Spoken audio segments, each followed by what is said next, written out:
informed, and to build and maintain a positive relationship with the community. WBIS LP 106.9 FM, Winterville, Ayden, Grifton, Southside Greenville, North Carolina. Outside the listening area, tune in on WBISAwesomeRadio.org. All right, welcome, ladies and gentlemen. Welcome to the Police Report. This is WBIS LP 106.9 FM on your FM dial. Ladies and gentlemen, we are so delighted to be here with you today that we had to drive a car in just to let you hear what we're sounding like, because we are responding. We are definitely responding, so we do appreciate the listening audience today. Also, we are coming to you from, let's see if I can get this information right here, 100.3 FM Rocky Mount, ladies and gentlemen. So there's the tagline for you today. We do appreciate it. It looks like all my friends and family are joining us on Facebook. And you'll need to mute the mic over there on the desktop. Yep. All my friends and family are joining in. And we have mute. You have to mute that mic. It's a dot. It says mute the mic on the keyboard. Yep. So we got a great show for you today. Boy, do we have a great show for you today. So now that we have introduced ourselves with our music, we have Sergeant Lee Darnell. He is locking and loading over there, getting ready to go. He's in the toolbox. We do have a fantastic show today. Yeah. So if you are looking at the rebroadcast of the show, now you can find us on Roku TV. You can find the whole show there. You can also listen to us through Awesome Radio app. You can pick up that app, and you can definitely listen to us there. So on the Apple Store, you can download the Apple Store. You can be saying, Alexa, play Awesome Radio. And finally, if you want to participate in the show today, you can call into the studio at 252-756-2008. So now we're going to let the other guys introduce themselves. Dr. Johnson, you got an intro you want to tell about, and as soon as we get this technical difficulty resolved, we'll proceed.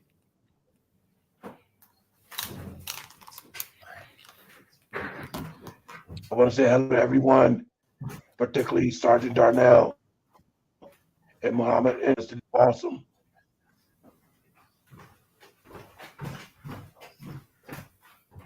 Dr. Johnson is breaking up over there. I'm right back here. Yeah, he is breaking up here. You're echoing Coach Garrison. I am, and I was trying to let you keep talking until I fix the echo. Stop talking. Sergeant Darnell, give us a report from. All right, sorry about that. Okay. I'm Lee Darnell. I'm a sergeant with the Sheriff's Office and Public Information Officer. And it's just always good to be here with friends, chatting about whatever issues are going on out in the world. You know, there's always so many issues, whether it's here in Pitt County or out in the world, that impact us here in Pitt County.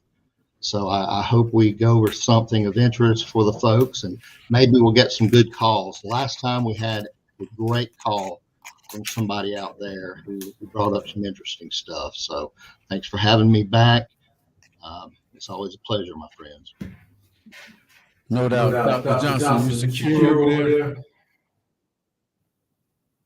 Still got an echo. I'm sorry I didn't catch that all the way. I said, are you safe and secure over there? I am safe and secure, yes, sir. All right. Well, we're still working on this. Say what? We're going to do this like Brutus. I thought you knew this. That's right. That's right. right. All right. All right, Sergeant Sergeant Darnell, Darnell, explain explain community community outreach outreach as it as it is is right right now now in in crime crime prevention prevention with the with the Pitt County County Sheriff's Sheriff's Office. Office. Great. Well, in the sheriff's office, we have one particular unit that focuses just on that. Really, it's the community impact unit. It has a leader who's Lieutenant Frida Godley Hines. She's been with our office for a long time. She's also has experience with Bethel Police Department and a little while with Beaufort County Sheriff's Office way back in the day.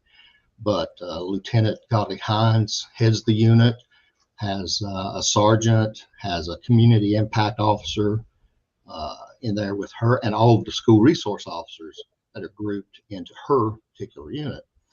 And the community impact unit, they handle school security and outreach into the community. So if you go to a, let's say, a Halloween fair or a parade, or a church requests someone to come in and talk about church security, or a community watch meeting, or you want to set up a community watch for your neighborhood, that's who's going to come out and work with you. They deal specifically with crime prevention. They deal with getting out in the community and bridging these gaps. But even though we have a unit that does that, it gets down to the core of everything every one of us do. Our patrol units, while they're out on patrol, they do that as well. If you look at our social media, you'll see pictures of them at lemonade stands where kids are out and they've stopped and the parents have taken pictures and sent it to us. Same thing with dispatchers who have forged bonds over traumatic calls with people who've called in. You'll see that with the school resource officers. They're in a great position to form those bonds. You'll see it with all of our units, even the detention officers.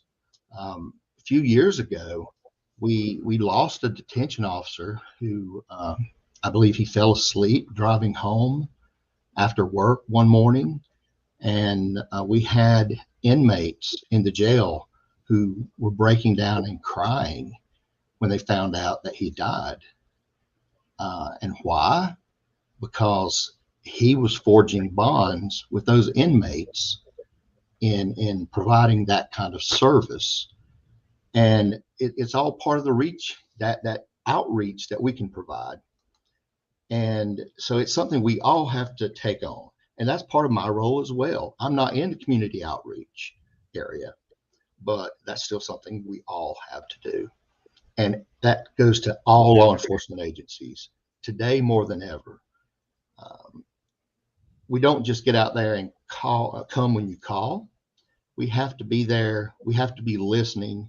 We have to reach out to you to see what you're seeing, hear what you have to say, and see what we can do to bridge those gaps. There is a let's say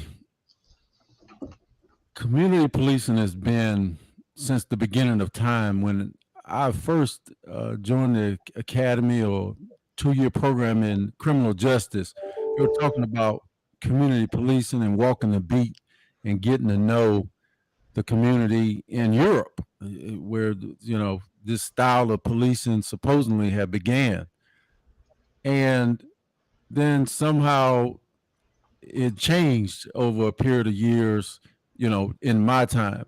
How do you measure the effectiveness of community policing? And we get to the enforcement part. We've militarized officers over the past 10 years, trying to, I guess since Bonnie and Clyde, when they outgunned the police back in the day, that was the beginning. And then there were a few other things that started to happen. Terrorism started to come up. And then street level criminals begin to get automatic weapons. But since then, how do you measure the effectiveness of community policing? Is it just a warm, fuzzy feeling? Or are there cues or takeaways that you are doing community policing the right way? And does the public trust you? Well, the warm, fuzzy feeling is great. Um, and, it's wonderful when that kid comes up and puts their arms around you and ranks you up there with Santa Claus, if only for just a minute. But at the end of the day, if that doesn't equate to a change, something that actually makes a difference beyond that moment in time, then I don't know that it truly is impactful, other than putting a smile on somebody's face. And that means something to me. I can make somebody happy for just a moment in time. That's a good thing. But how do you measure that? Um, I measure a lot of it in building relationships.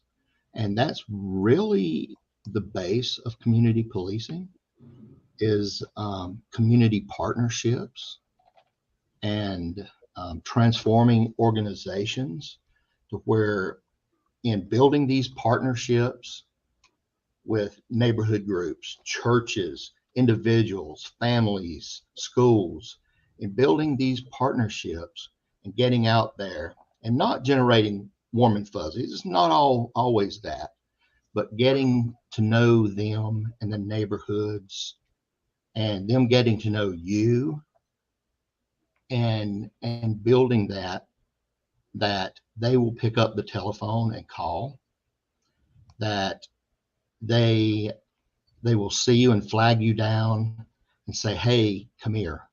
I need to tell you something. I've been watching this person and something is not right. That they're not as weary of you as they may have been in the past. They may be a little more trusting. And I've seen the results from that with myself and with other officers. And I get a lot of emails and text messages. Someone flagged me down at the gas station the other day. I was wearing blue jeans, a polo shirt, and a jacket, nothing on me identifying me. Come up to me and said, don't you work for the sheriff? Yes. I need to talk to you about something. So come on over, have a seat in my car. And we had a big, long talk about some very important stuff. And I didn't ask how he knew me, but it's through outreach, I'm assuming. When you make yourself available and you make yourself make it known that you care, then people don't mind stepping up. And sometimes that's hard to do, but we do try our best. And I think it's working, at least as much as we can.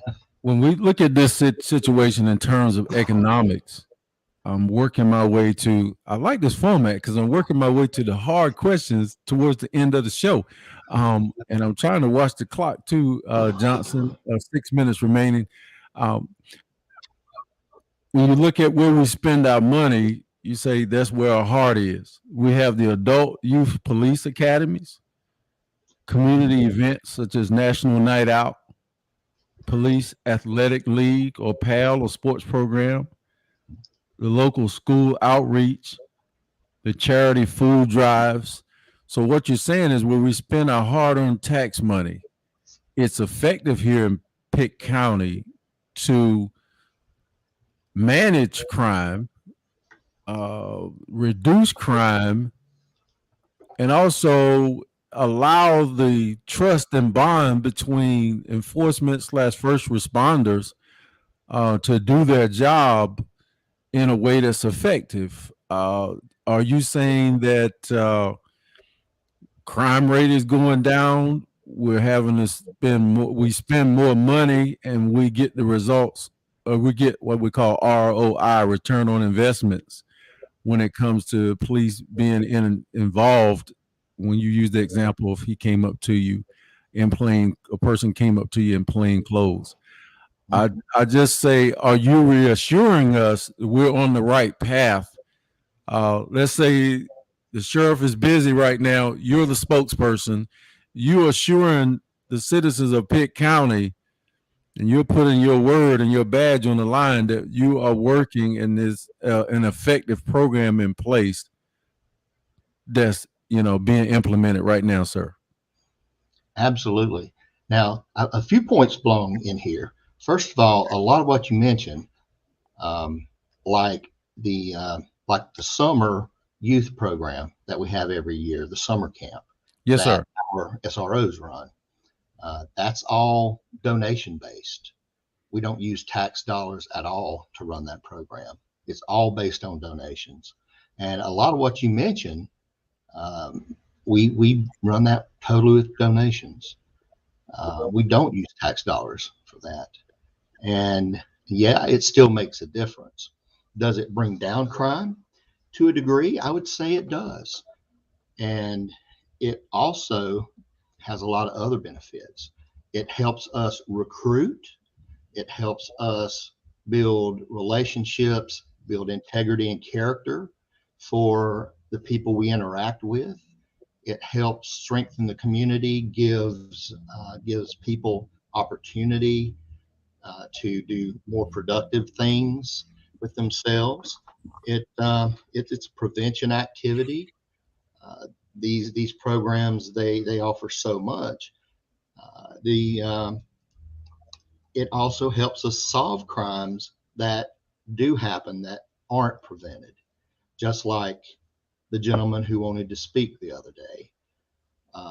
So we're attacking these things. You can't just attack in one direction. You can't do that and be successful. You have to have a multi-pronged approach, prevention and investigation tactics for the ones that are going to happen, and strengthening the youth to keep them out of trouble, and building up the youth to take our places. One of these days, sooner rather than later, I'm going to hang this up and go home and do what my wife tells me or find another job, because I'll retire. Somebody will need to take my place. I want somebody with integrity. And so we're getting those next people ready. So a multi-pronged approach, and that's community policing. I'd like to call for a sample survey similar to the political strategists. They use telephone, they use various ways. I'd like to call, if the sheriff is listening or the chief is listening or that board, that commission that we have, if they're listening, I'd like to call for a sample of some sort of a survey to get some feedback, and they probably have done, because I don't know, they probably could. I'm not a logistics specialist or anything. They probably could go through 100 people, and if 25 or 30 people respond on one particular issue, it could be a valid sampler of something in a certain part of the county, rural area, city area. But I'd like to see, have you heard of anything like that implemented by the county commissioners to check? We know that elections do that, okay? But I'd like to find some hardcore just to make sure we're relevant with what we've been doing. I seen that PAL program, and one, we got to be acknowledged. And maybe I'm out of touch. I did not know this program was nonprofit. Some of these programs are nonprofit that I mentioned, and also the Crime Stoppers program is nonprofit. I had absolutely no idea. Totally funded by donations. We take no tax money from citizens, local businesses. No tax money comes into Crime Stoppers whatsoever. We don't even ask for tax money. The only call I recall getting during 54 seconds during the year is the call from the ambulance people that say, hey, we want to raise money for a fire truck or something. Right. Now, I would love to see the donor list. Come back for the break. With Axe Talk. Yeah. Okay. Well, ladies and gentlemen, you are listening to 106.9 FM, Awesome Radio, 100.3 FM, Rocky Mount. Thank you. We're delighted to have you here. We'll come back with Sergeant Lee Darnell, the Pitt County Sheriff's Office, Dr. Glenn Edward Earl Leon, he's staying quiet today, Johnson, and Muhammad. We're going to try to get in, if he got his mics ready, we're going to try to get in a cybersecurity tip of the day. We'll be right back, ladies and gentlemen, after these special messages. I've got a question for you. Can you give a child too much affection? This is Real Family Life with marriage and family expert Dennis Rainey. My daughter is 9 months old, and it's just so fun to hold her and squeeze her. She just smiles and giggles and enjoys it, and it's just wonderful. I'm happy that this dad shows affection for his daughter. And my hope is that when she gets older, he won't stop. As a child begins to develop into a young man or a young woman, some parents pull back and they begin to wonder if it's still appropriate to express physical affection. Not only are hugs and kisses appropriate during the teenage years, trust me, they're needed more than ever. In fact, studies show that teens who seek early sexual experiences are often emotionally needy. This is especially true of girls who don't feel close emotionally and physically to their fathers. Children who don't receive affection from their parents can use sex to meet their identity needs. One final thought. A parent who lovingly hugs their son or their daughter is sending a wonderful message. You're worthy. You're worthy of attention, affection from the person who loves you the most. I'm Dennis Rainey, and that's Real Family Life. Hi, this is Monica of Journeys Transportation, and I listen to Awesome Radio. All right, ladies and gentlemen, we're back, ladies and gentlemen, and we are putting it down with Sergeant Lee Darnell here of the Pitt County Sheriff's Office. Dr. Leon Edward Earl, I'm glad he's being a little quiet today. Johnson, Muhammad, Inab, this is 106.9 FM, Awesome Radio, and 100.3 FM, Rocky Mount. Thank you, ladies and gentlemen. We're involved in an intense discussion about community outreach and crime prevention. And prior to the break, we're talking about the community and how it's effective. Now I want to ask Sergeant Darnell. He got a lot of stripes on his arm too. He might be undercover. He probably the general of the Eastern North Carolina front, and he ain't saying nothing about it. I want to ask him, being in community policing, how does that, I know it makes a corrupt officer uneasy to be nice. They like I've seen the ones that I've had the opportunity to work with, the pride, the haughtiness, going along with trying to look like Arnold Schwarzenegger or some Kojak or some Samuel Jackson kind of personality in his movie personality. He might be a nice guy in real life. But I would say the officer that wants to control everything and create a lot of anxiety when it comes to a group of people. How does community policing set with how does it affect police misconduct when let's see how I'll say this. When you have a great community program, does that make a corrupt officer that joined the force just to beat up people and like to exert his authority all the time? Does that make a corrupt officer or an overzealous officer who could easily lose his temper and become corrupt? Which that could be anybody, okay? I'm not saying I'm labeling officers corrupt before they even do anything. But does community policing, how does that fit? First time I've mixed those two in the same state. All right, Sarge, before you get into your response, Coach Garrison keeps talking. I wanted to ask you this question before when he mentioned the Crime Stoppers. And we know that it's donations, it's nonprofit. And my question to you was going to be at the same number for the Green Police Department, Crime Stoppers, but I see the poster behind you. And I see that the number that's on the Greenville PD website is that same number for the sheriff's office of Crime Stop.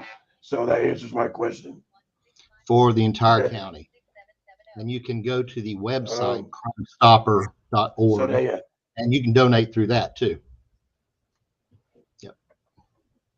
so it So, is the same. yes, for the entire county. That's what I was curious about. Yep. Thank you, sir. My pleasure, And sir. when we conclude the broadcast, would you kindly give me a phone call? It's very important. All right, we have a caller calling in, ladies and gentlemen. Ladies and gentlemen, we have a caller on the line. This is WBIS LP Awesome Radio. Caller, you are on the line. Good afternoon, everyone. I am calling regarding the issue with this policing. I have a question for Sergeant Lee Darnell. What about an after-release program? You were talking about earlier how someone approached you and you were out of uniform, did not know who you were, but they felt comfortable in talking with you. So it led me to ask the question about an after-release program. Is there one in place? Is one existing? I mean, there's an opportunity for something like that to happen or not? After release, meaning those that maybe been in a detention center, which would be, I guess, the younger crowd. But if you can answer that question for me, Sergeant, that would be great. Thank you. Yes, ma'am. Now, are you referring to what kind of after release? Are you still there with me? I can barely hear you. What kind of after release program are you thinking? It can range mainly for those teenagers. My focus is on the youth. Right. When they're in detention centers, what's preventing them from going back? We talk about prevention here. Right. What do you have in place that could help prevent them from going back to where they once were in the negative arena? That is an excellent point. Excellent question. Thank you for asking that.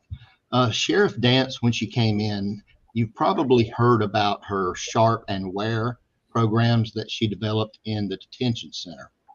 Now, most of what has come out about it has been centered around substance use disorder, the heroin addicts, and what have you. And that's really the biggest part of the programs, but there's so much more. And it started also with those individuals in the programs where they could go back and get their GED while they were sitting in the detention center.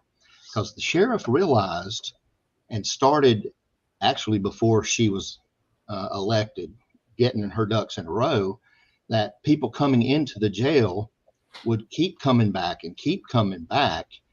And she wanted to know why these people were coming back like that.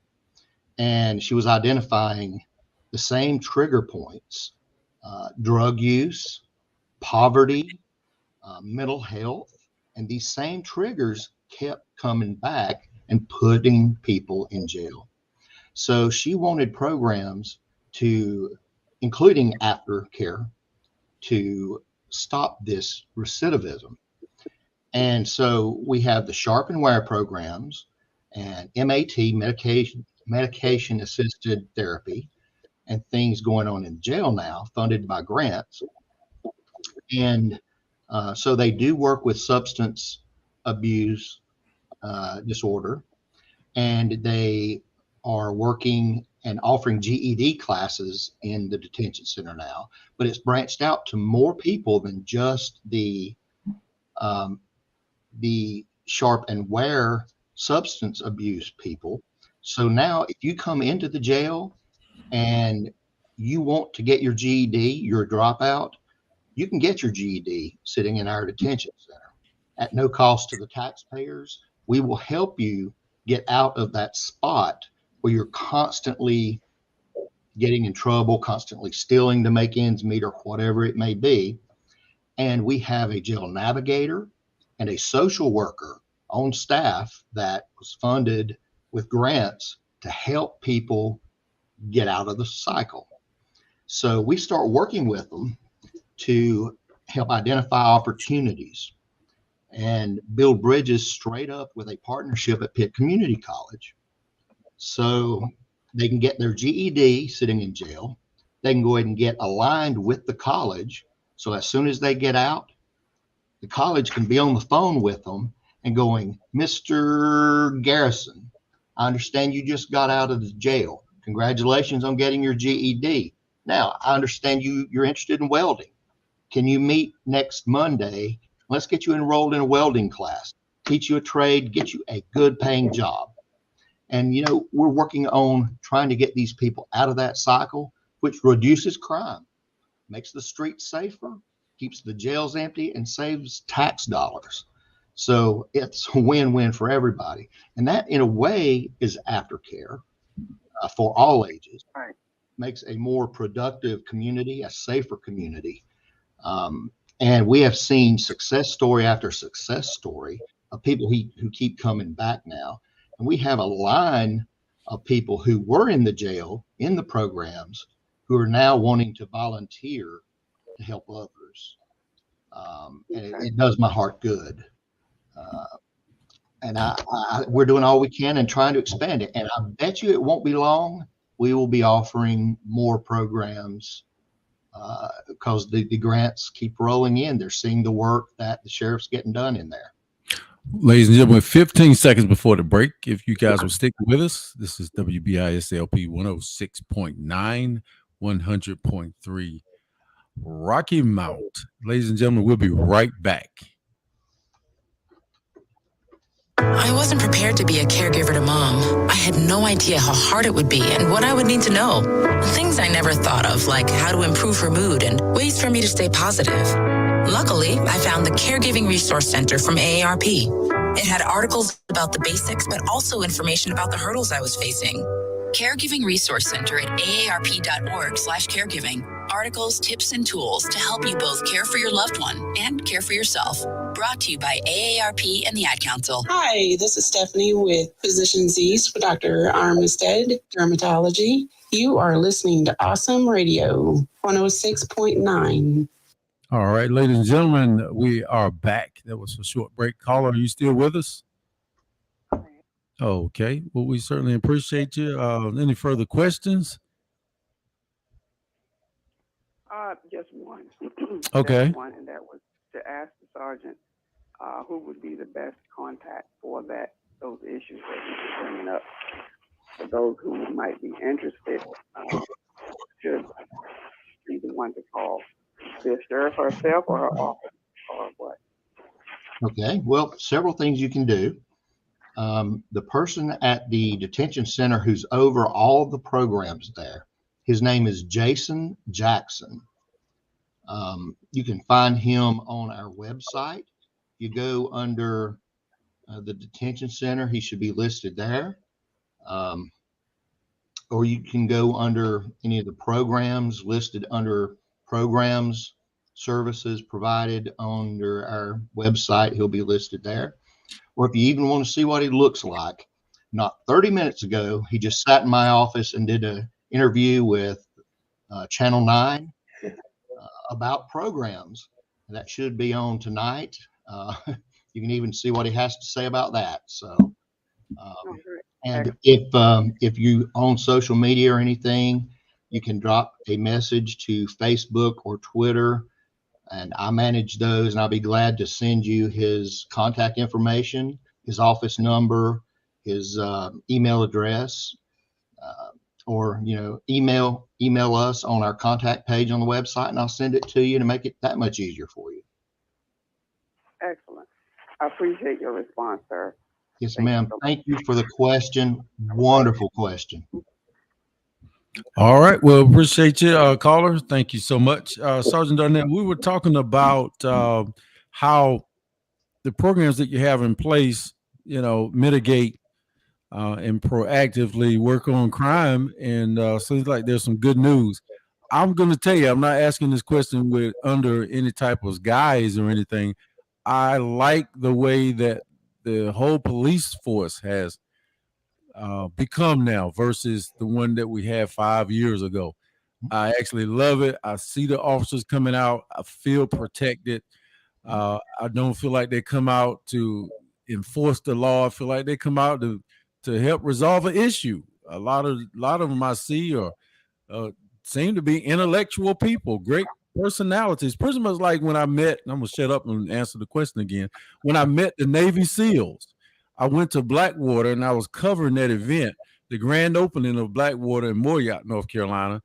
And they said the SEALs were going to be there. They didn't know if they were going to show up or not.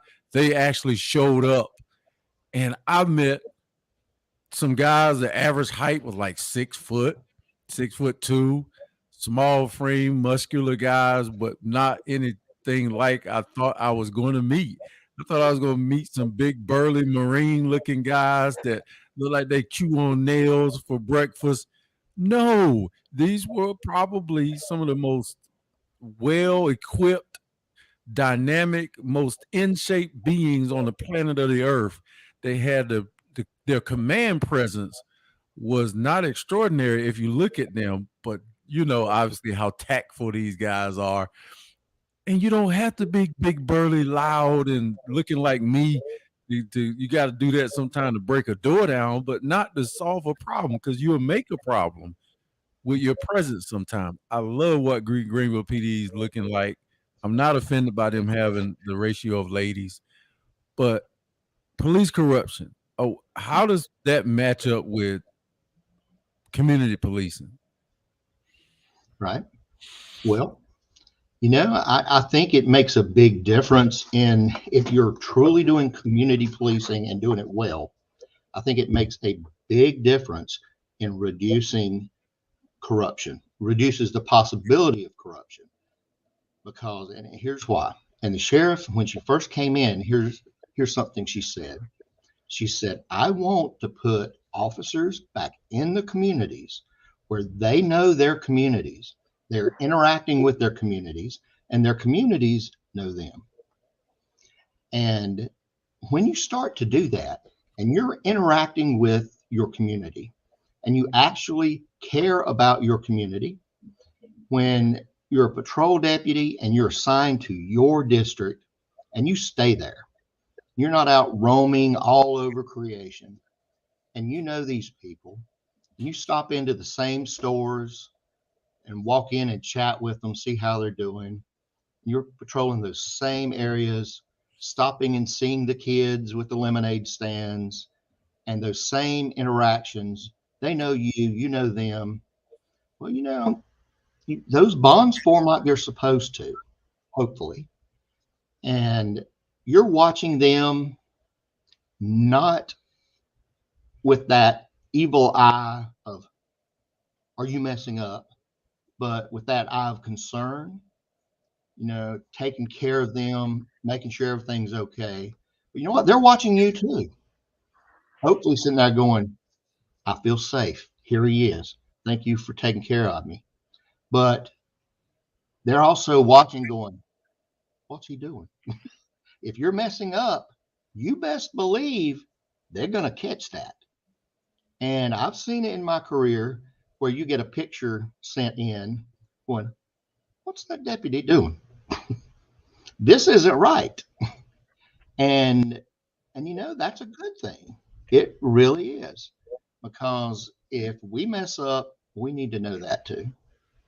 I mean, and that's how you resolve those problems before they get to someone being abused or taken advantage of or arrested unlawfully or worse. And when you're in that tight-knit community setting, if you're not doing your job or you're treating people poorly, word gets around very fast. And it can only be brushed aside for so long until people go, you know, that has to really be a problem. And now that we have what the sheriff sent us after, we have these body cameras. We hear that Deputy X is not a good dude. we can go back and start watching every one of these interactions, see exactly what kind of guy he's being out there, which we audit these anyway. So we shouldn't have to hear what kind of a guy he is. We are auditing a certain number of his interactions. Every use of force gets audited. Every certain level call gets audited anyway.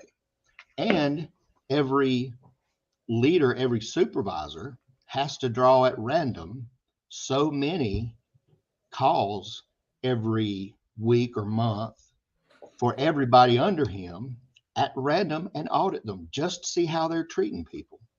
So we're keeping a watch as the community's keeping a watch. So community policing in itself is policing us. So it works, or it seems to work. All right, ladies and gentlemen, we are going to get to cybersecurity at the end of the show. So Muhammad's getting ready over there. I got a question, one that I texted you last evening, Sergeant.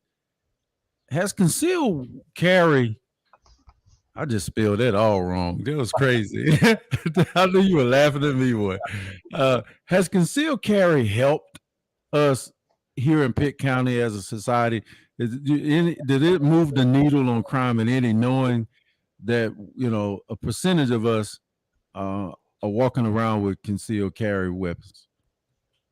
You know, I don't have any data from that time until now and before to really answer, did it impact crime? I don't have that. I think you asked, in my opinion, did it change my role or my response as an officer or something like that? And I'll say no, not really. In my career, I have to treat every incident as if it can turn into the worst case scenario.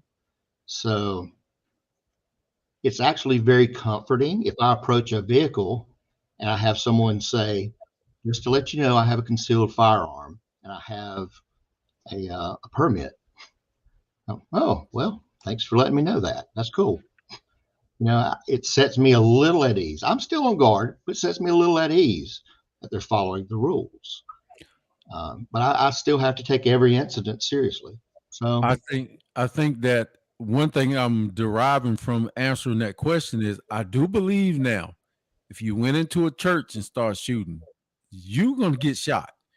Or if you went to I don't know about a park or a city park or anything like that, but I think if you went into some of these gatherings around here, especially in the store, if you go in the store nowadays, after hours expecting to go in there and treat that like it's a Tele2 machine and get some money and run, you might come out with a hole in you.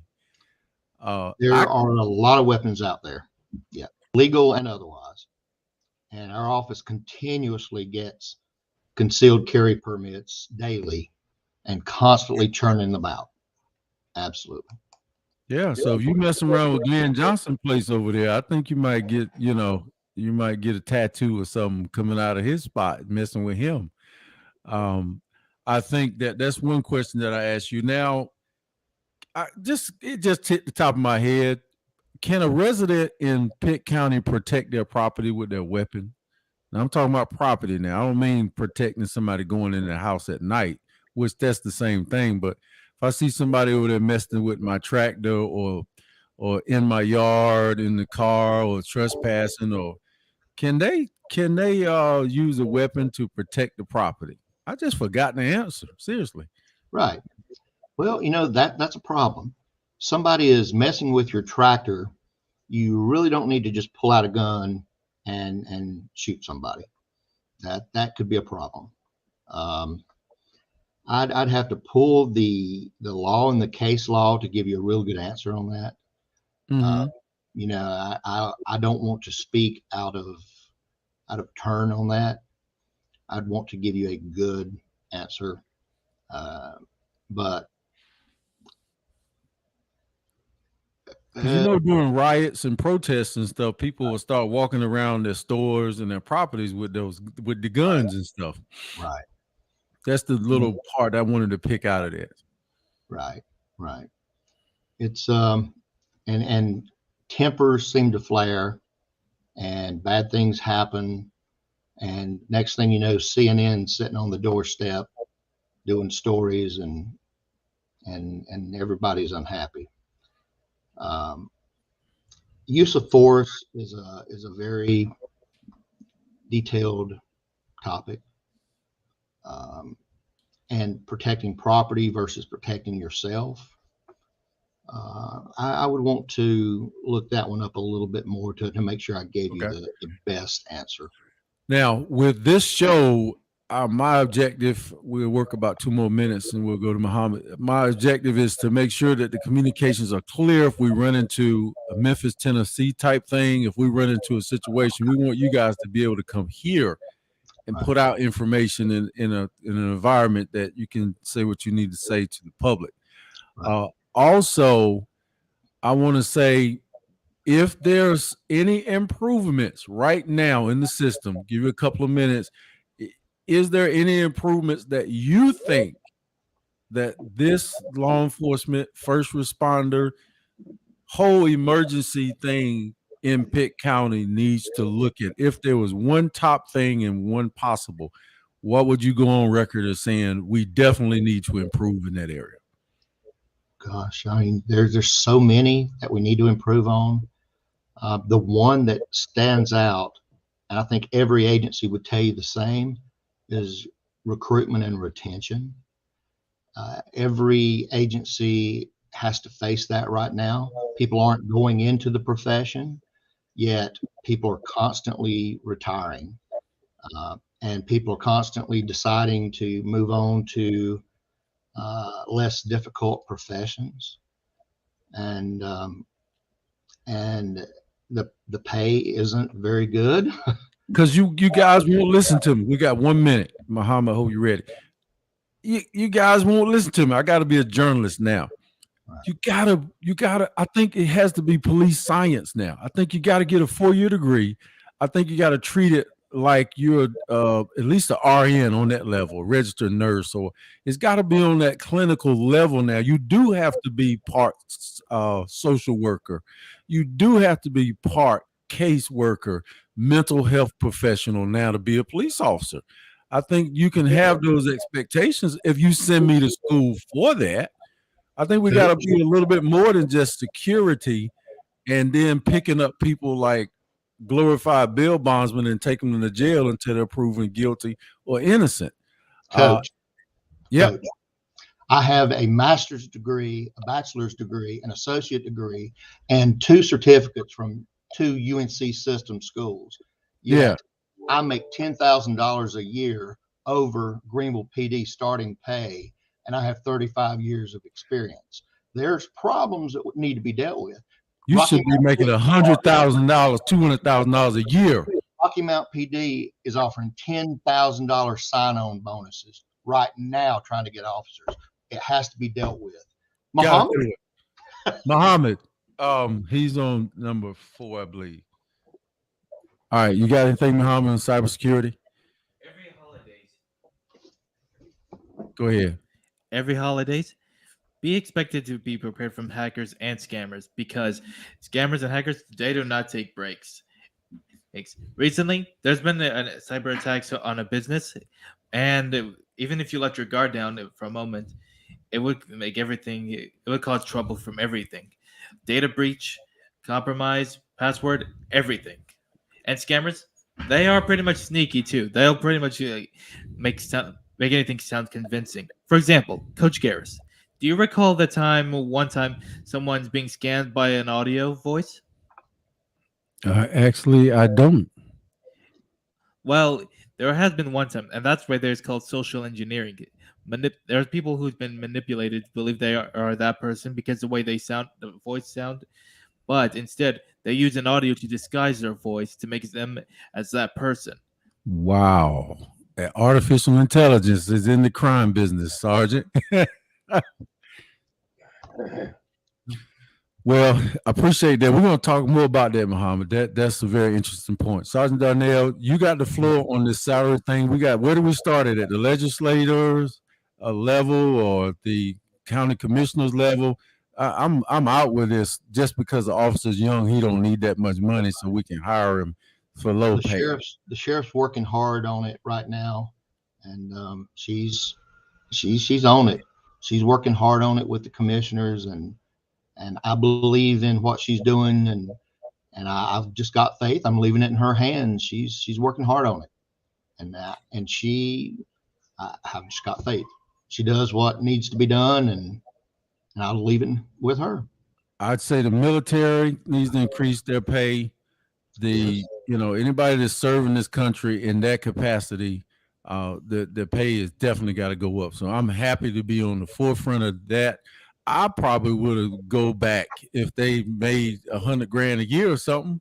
Because you need mature people who could, and that way we got options of enforcement and maintaining a great community presence and people that will respect you when you come up on the scene because you're ready to listen as well as give out orders. It's hard to put people into a little community and get to know each other and have stability if you have people leaving to go to $10,000 sign-on bonuses, because then the rotation stops the ability to truly community police. Wow. Dr. Johnson, any final words? Sarge. Yeah, I want to tell Sarge, I think his pay should be equal to an Air Force C-17 Globemaster pilot that makes $117,000 to fly that aircraft. And Sarge, I dearly love you, my friend. I am proud. Yeah, Sarge, I want to tell you I'm proud as we celebrate Black History Month in February that you have a portrait of Emmett Till behind you. Thank you very much. That young man goes with me every office I go to. He's thank you, sir. Has a special place. Hey, gentlemen, it's been great. It's been real. We'll do a special show on Glenn Johnson's show again about the salary and the pay, Sergeant Darnell. We'll do get some information together on that. Probably get Don Davis or somebody in on this thing. Let's make it happen, guys. I love you guys. Great bromance here. This has been the Police Report, First Responders, 106.9 FM, 100.3 FM, Rocky Mount. What present do most people want to receive? I'm Rob West with the Faith and Finance Minute. For more than a decade, it's been gift cards. Once seen as impersonal, gift cards are now more than welcome. One giant coffee retailer sold 58 million of them last December.